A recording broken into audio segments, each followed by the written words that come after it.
You know that moment when your alarm hits at 5 a.m. and your brain wakes up before your body does? And for a split second, you genuinely question your life choices. Like, why is it still dark outside? Why does the house feel colder? And why did you voluntarily do this to yourself?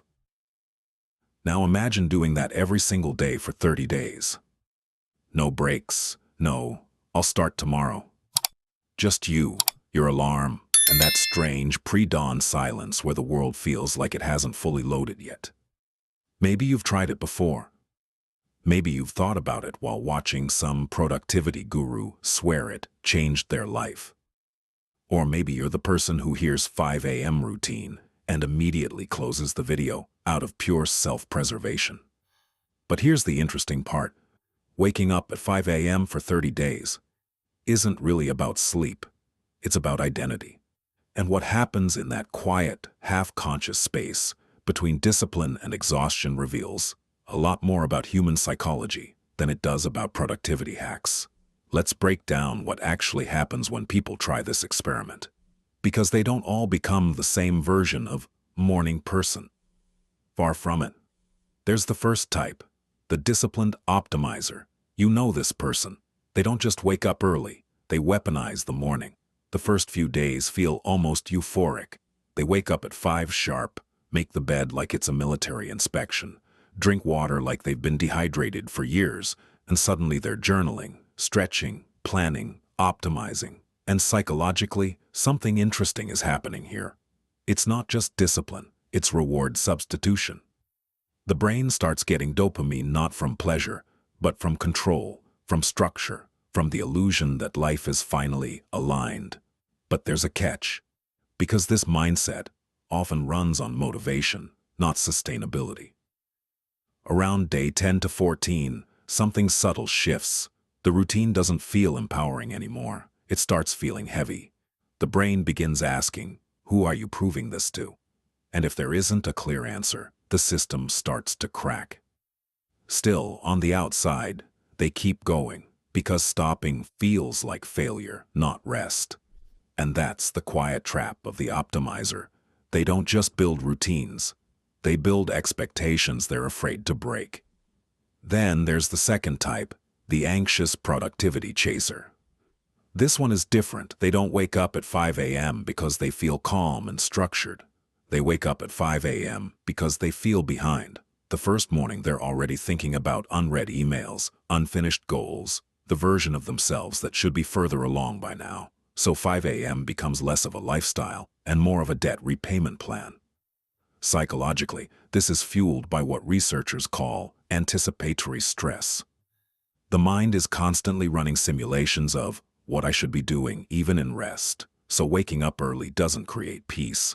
It creates extra hours to worry more efficiently. You'll notice something strange with this type. They are technically productive, but never satisfied. Even at 5:30 a.m., while ticking off tasks, there's a background noise in their head saying, not enough, still behind. And here's the twist. After 30 days, they don't feel accomplished.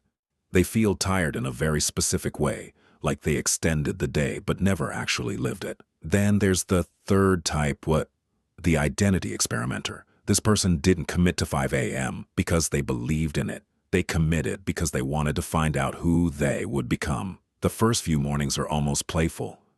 There's curiosity, novelty, even a strange sense of adventure. Waking up early feels like stepping into an alternate version of life, where everything is quieter and slightly more meaningful for no obvious reason. They're not trying to maximize productivity.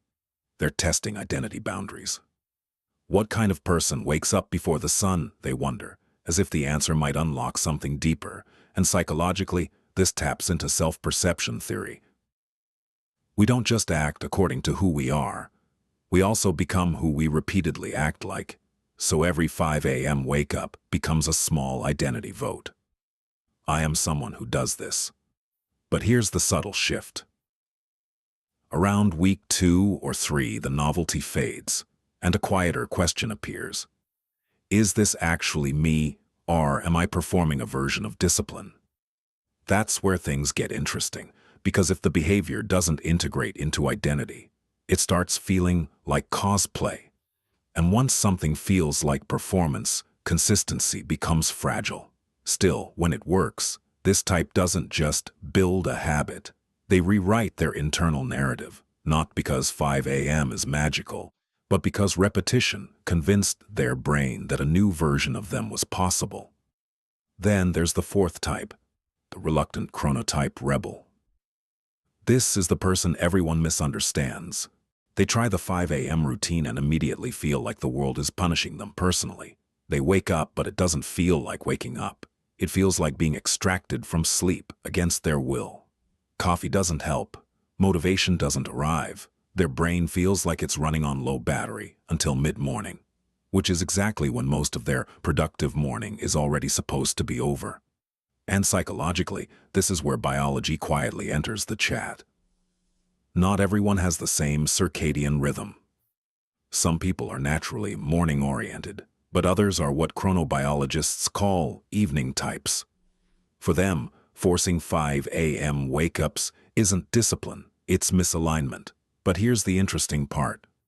Even after 30 days, something still changes, not necessarily their energy, but their awareness. They start recognizing their real peak hours. They stop romanticizing early mornings as universally superior, and they begin to understand something important. Discipline without alignment is just exhaustion with structure. And here's what often gets missed in all of this. The 5 a.m. experiment doesn't just test your sleep schedule. It quietly tests your relationship with discomfort. Because the real challenge isn't the alarm itself. It's the moment you realize you can override your own excuses or be overridden by them. And once you see that clearly, even one morning without the routine doesn't feel neutral anymore. It feels like a decision. So what actually happens after 30 days of waking up at 5 a.m.? The truth is, it's not one outcome. It's several psychological mirrors, reflecting different motivations. For some, it builds structure. For others, it exposes anxiety. For some, it reshapes identity. And for others, it reveals that they were fighting their own biology the entire time. And maybe that's the part nobody talks about enough, because waking up at 5 a.m. doesn't automatically make you more disciplined, but it does force you to meet yourself earlier in the day, when distractions are low and excuses haven't fully formed yet. And sometimes that meeting is inspiring. Sometimes it's uncomfortable, and sometimes it quietly shows you that the problem was never the morning at all. So if you've ever tried it or thought about it, ask yourself this. Were you chasing structure, peace, identity, or escape? Which type do you recognize most, if any? And if you've never done it, maybe the real question isn't, can you wake up at 5 a.m.? It's what you think will finally change if you do.